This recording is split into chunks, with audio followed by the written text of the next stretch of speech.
Welcome back my YouTube channel Satya Anil study. तो देखते हैं प्यारे साथियों, आज का पहला प्रश्न क्या है। कुछ इस प्रकार से प्रश्न पत्र होगा। क्या होगा देखिएगा। ये प्रश्नों के उत्तर क्या है प्यारे साथियों, 4 विकल्पों में दिए गए हैं। सही उत्तर छांटकर आपको अपनी उत्तर पुस्तिका में भरना है। क्या है देखिएगा। एक आकृति के बराबर दूसरी आकृति बनने पर का अर्थ है दूसरी आकृति को क्षेत्रफल में। तो इसका करेक्ट ऑप्शन क्या होगा, समान बनाना, असमान बनाना, आधी बनाना, दोगुनी बनाना। तो मेरे प्यारे साथियों, इसका करेक्ट आंसर क्या रहेगा, ऑप्शन का यानी समान बनाना। फिर क्या है अगला प्रश्न, क्या है प्यारे साथियों, एक आयत वर्ग का क्षेत्रफल ज्ञात करने के लिए गुणा करते हैं। ऑप्शन क्या रहेंगे प्यारे साथियों, का क्या है, भुजा को विकर्ण से, भुजा को भुजा से, या 1/2 भुजा को विकर्ण से, या भुजा को दूसरी 1/2 भुजा से। तो मेरे प्यारे साथियों, इसका करेक्ट आंसर क्या रहेगा, ऑप्शन खा भुजा को भुजा से। तो बढ़ते हैं अगले प्रश्न पॉइंट की तरफ। देखिएगा प्रश्न नंबर 3 क्या है प्यारे साथियों, क्या है, एक ही आधार पर समान ऊंचाई वाले यदि 2 त्रिभुज बने हो तो क्षेत्रफल में होते हैं असमान, समान, त्रिभुज दूसरे को आधा, एक त्रिभुज दूसरे का 2 गुना। तो प्यारे साथियों, इसका करेक्ट आंसर क्या रहेगा, ऑप्शन खा समान। क्या है, एक ही आधार पर समान ऊंचाई वाले यदि 2 त्रिभुज बने हो तो वह क्षेत्रफल में होते हैं समान। प्रश्न नंबर 4 क्या है प्यारे साथियों, देखिएगा क्या कह रहा है, यदि एक आयत में लंबाई 2 डेसीमीटर क्या है और चौड़ाई 2 सेंटीमीटर हो तो उसका क्षेत्रफल होगा। तो उसका क्षेत्रफल होगा कितना दोस्तों, 40 सेंटीमीटर। बढ़ने प्रश्न नंबर 5 क्या है, 7 डेसीमीटर लंबी और 4 सेंटीमीटर चौड़ी आयत में 2-2 सेंटीमीटर की भुजा के वर्ग बनेंगे 20। प्रश्न नंबर 6 क्या प्यारे साथियों, देखिएगा क्या कह रहा है, एक त्रिभुज का आधार 6 सेंटीमीटर और ऊंचाई 2 सेंटीमीटर है तो उसका क्षेत्रफल कितने वर्ग सेंटीमीटर का होगा। तो कितने वर्ग सेंटीमीटर का होगा प्यारे साथियों, 0.6। बढ़ते हैं अगले प्रश्न नंबर 7 पे। क्या है प्यारे साथियों, देखिएगा एक समांतर चतुर्भुज और आयत का क्षेत्रफल उस दशा में समान होता है यदि बराबर हो। तो क्या होगा प्यारे साथियों, क्या होगा, आधार और ऊंचाई। अगला प्रश्न नंबर 8 क्या है प्यारे साथियों, देखिएगा क्या है, एक समकोण त्रिभुज के समकोण बनाने वाली भुजाओं पर बने क्या है बने वर्गों को योग क्षेत्र में विकर्ण पर बने वर्ग का कितना भाग होता है प्यारे साथियों। तो कितना भाग होता है, समान होता है। बढ़ते प्रश्न नंबर 9 की तरफ। देखिएगा प्यारे साथियों क्या है,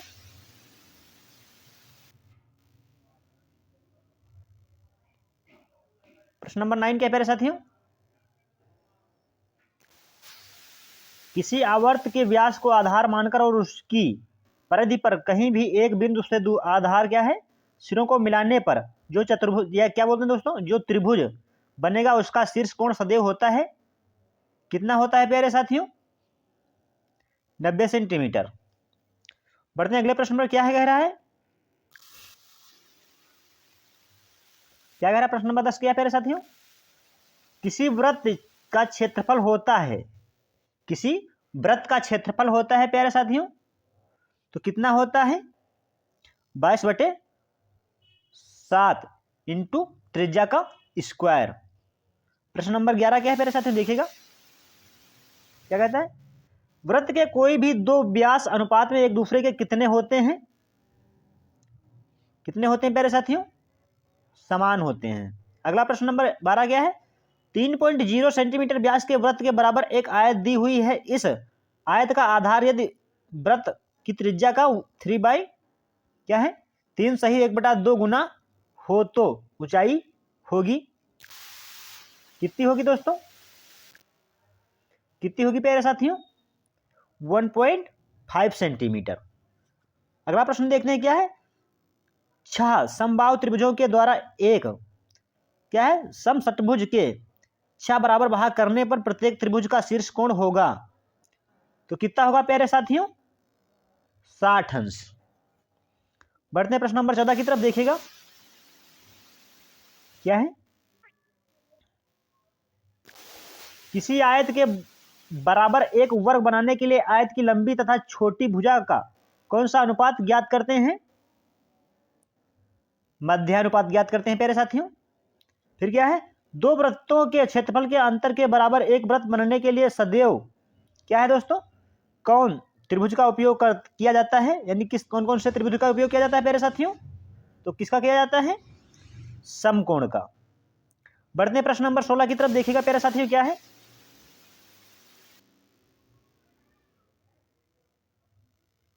क्या कहता है, किसी दीर्घवृत्त के बराबर वृत्त बनने के लिए दोनों आधे आधे क्या दोस्तों, आधे आधे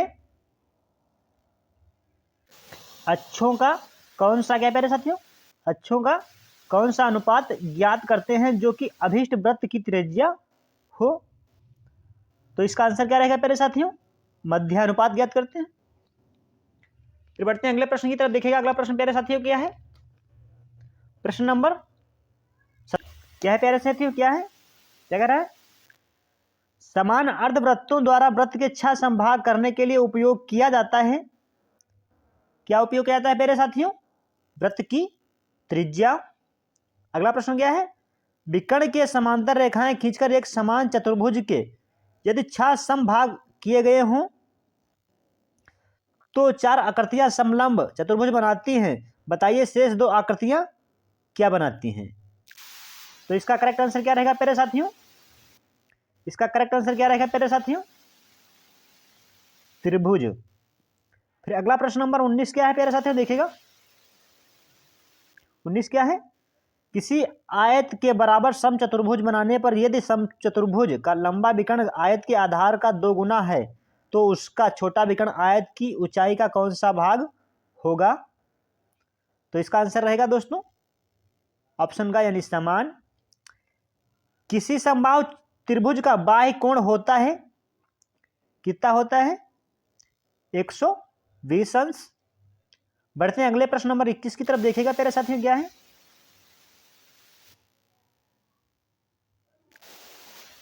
दीर्घ अक्ष तथा लघु अक्ष एक दूसरे को जिस कोण पर काटते हैं वह है कितना प्यारे साथियों?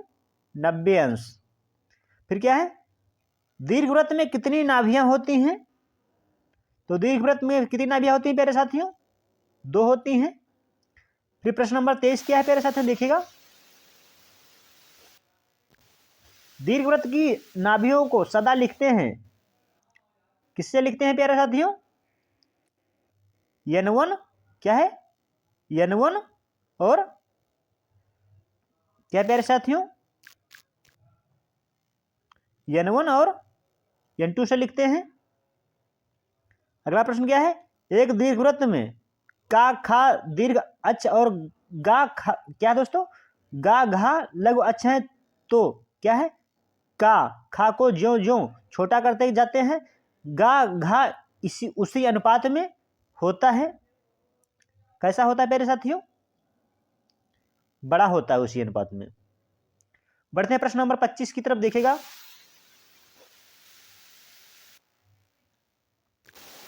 क्या है, यदि दीर्घवृत्त की नाभियां एक दूसरे के निकट आते आते एक बिंदु पर आकर मिल जाएं तो उस वृत्त क्या है, तो उस दीर्घवृत्त के स्थान पर बन जाता है, क्या बन जाता है प्यारे साथियों? वृत्त बन जाता है।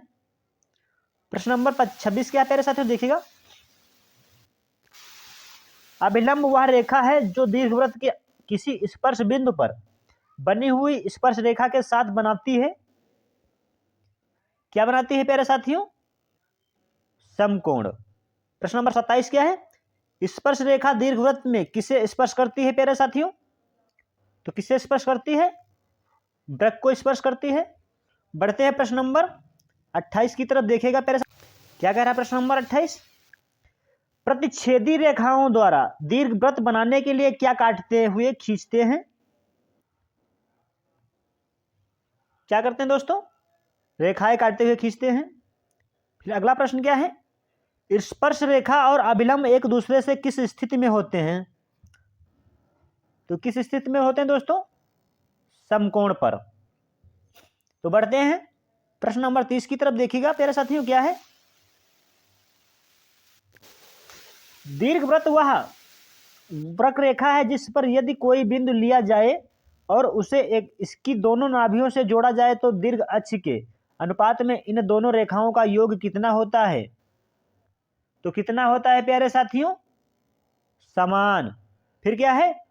बहुत मजेदार क्वेश्चन है दोस्तों। क्या है? ठोसों में कितने आयाम होते हैं? क्या है? ठोसों में कितने आयाम होते हैं?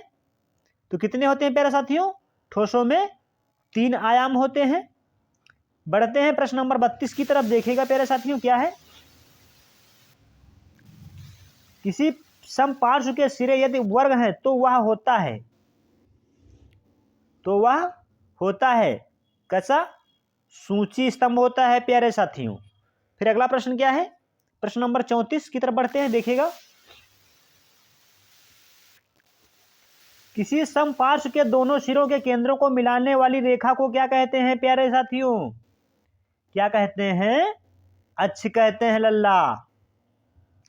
तो देखिएगा लल्ला, अगला क्वेश्चन क्या है? 35 नंबर। क्या है?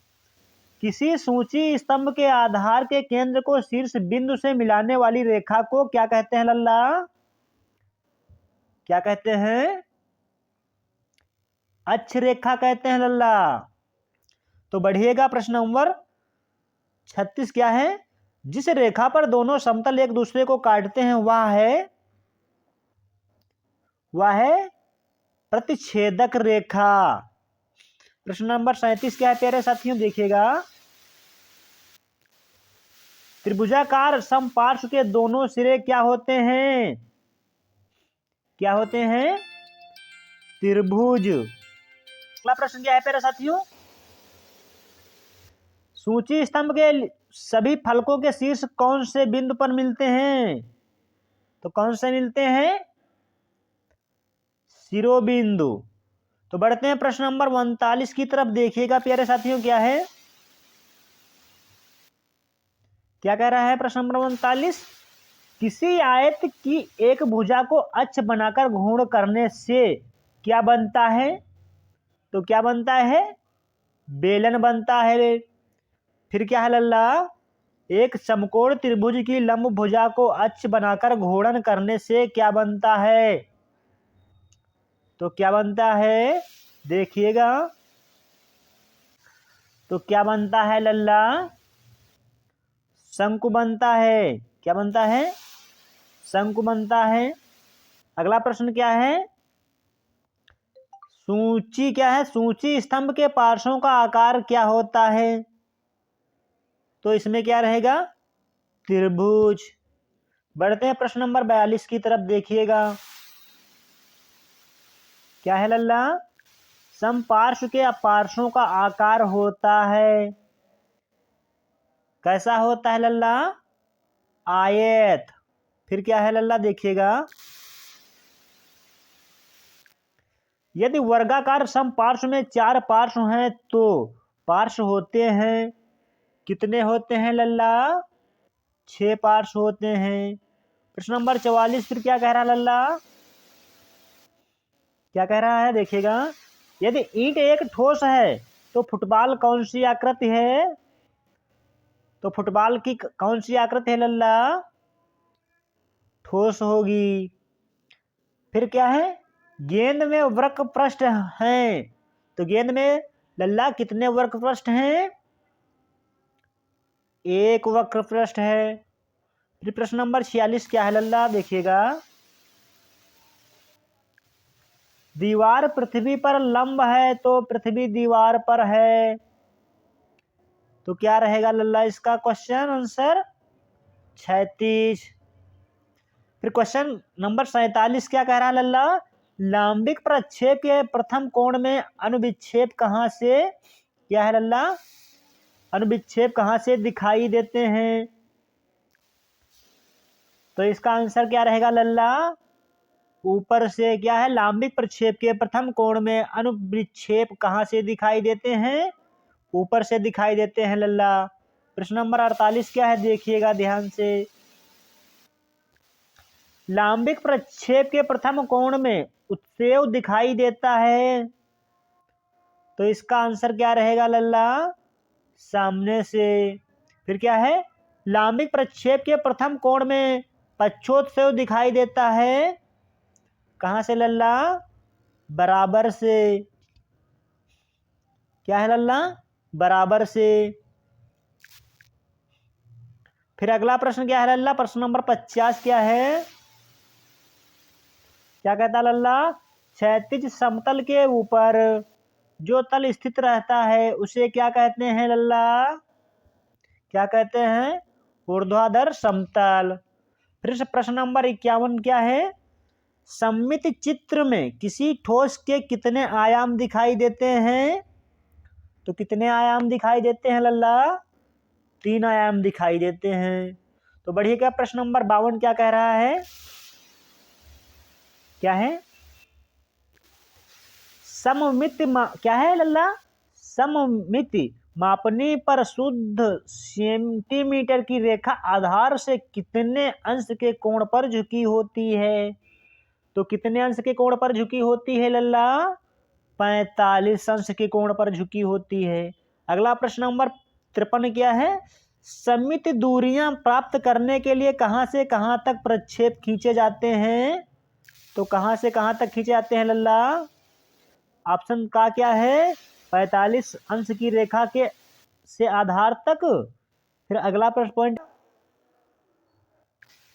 क्या है? प्रश्न देखिएगा लल्ला। ब्लॉक प्रिंटिंग में आधुनिक शैली की देवनागरी लिपि को किस यंत्र से लिखते हैं?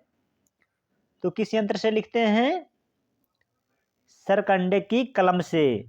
फिर क्या है? तिरछे अक्षरों की लेखन शैली को कहते हैं, क्या कहते हैं? इटैलिक कहते हैं। फिर क्या है? प्रश्न नंबर 67 देखिएगा। ब्लॉक प्रिंटिंग में गार्थिक शैली में यल के बाद डब्लू लिखना हो तो यल के बाद कितने वर्ग छोड़ने चाहिए? तो कितने वर्ग छोड़ने चाहिए? कोई भी नहीं वर्ग छोड़ना चाहिए। फिर क्या है?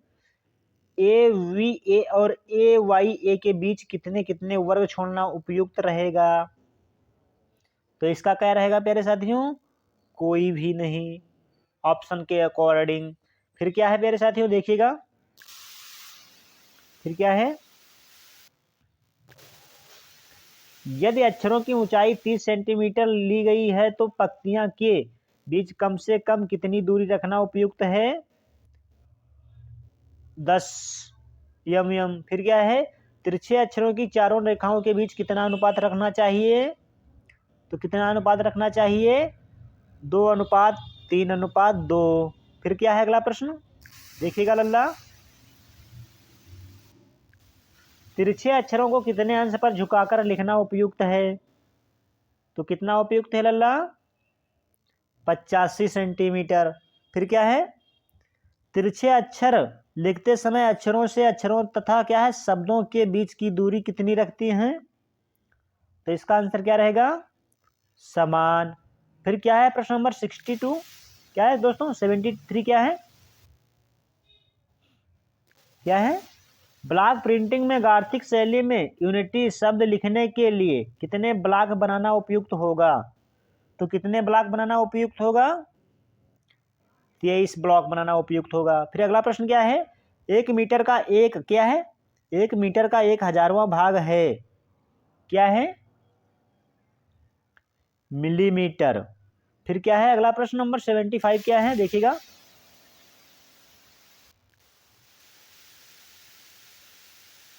एक किलोमीटर का 100वां भाग है।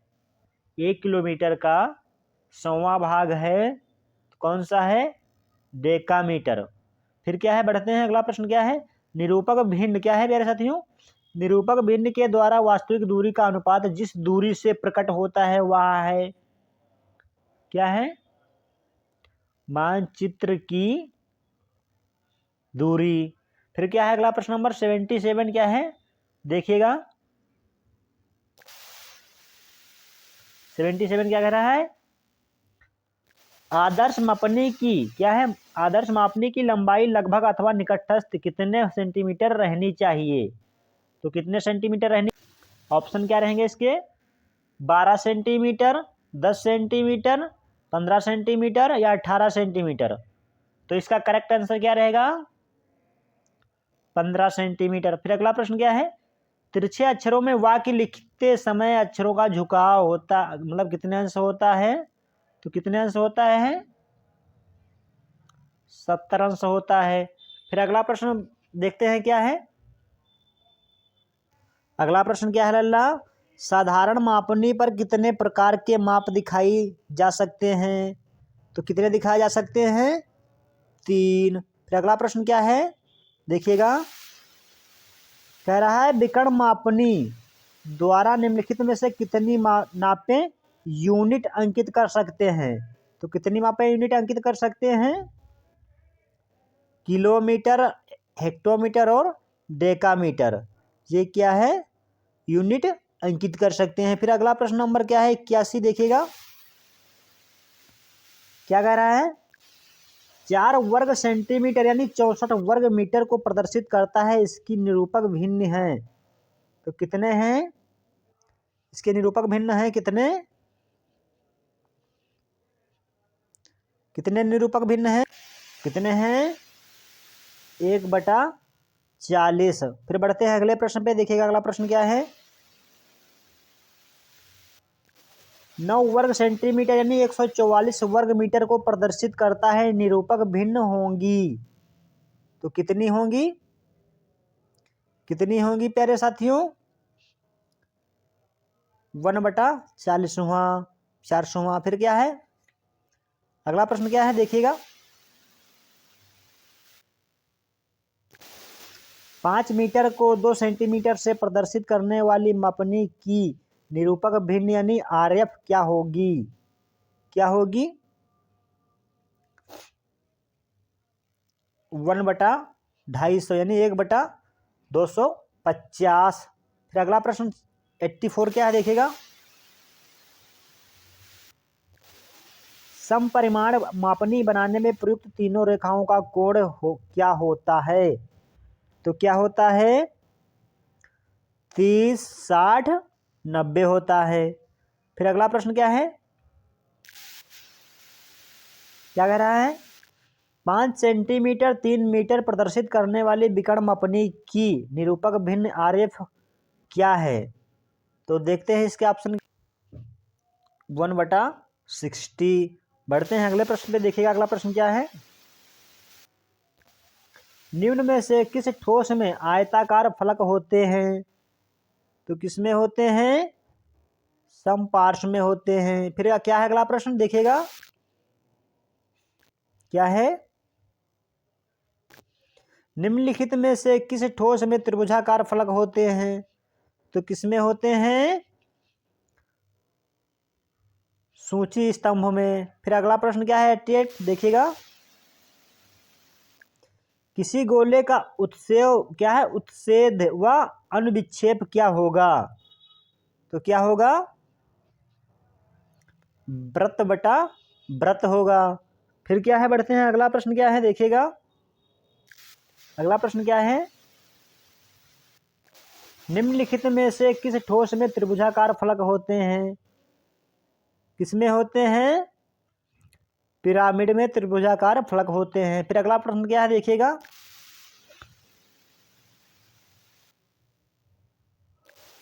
एक वर्गाकार प्रिज्म में कितने आयताकार फलक होते हैं? तो कितने फलक होते हैं लल्ला, 4 फलक होते हैं। फिर अगला प्रश्न क्या है, देखिएगा क्या है लल्ला, एक वर्गाकार प्रिज्म की भुजा यानी ए तथा ऊंचाई बी, उसके किसी एक आयताकार फलक का परिमाप क्या होगा? तो इसके ऑप्शन देखते हैं लल्ला, क्या है लल्ला, 2 यानी 1+AB। फिर क्या है, षटभुजाकार समपार्श्व में कुल कितने आयत होते हैं?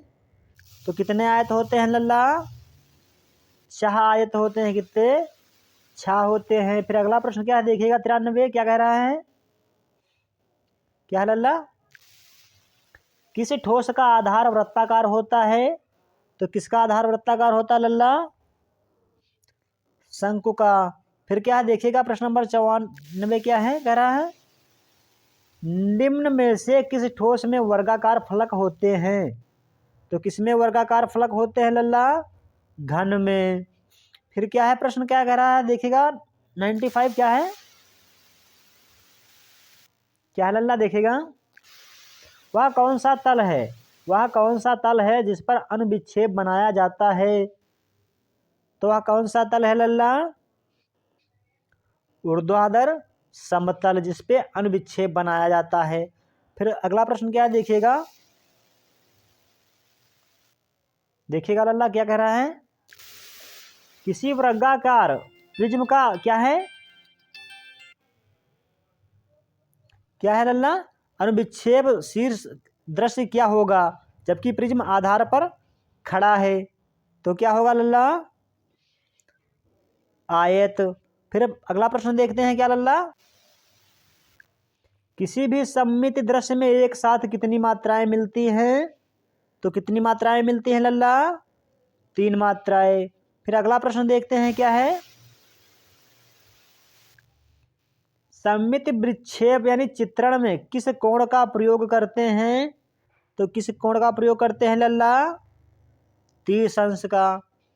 यदि हमारे द्वारा दी गई जानकारी से आप लोग संतुष्ट हैं तो चैनल को सब्सक्राइब कर लें और वीडियो को लाइक कर दें, ज़्यादा से ज़्यादा अपने दोस्तों को शेयर करें। दोस्तों यदि वीडियो में कोई गलती से भी त्रुटि रह गई है तो कमेंट बॉक्स में अवश्य बताएं, हम उस सुधारने का प्रयास करेंगे। वीडियो देखने के लिए आप लोगों का बहुत बहुत धन्यवाद। जय हिंद।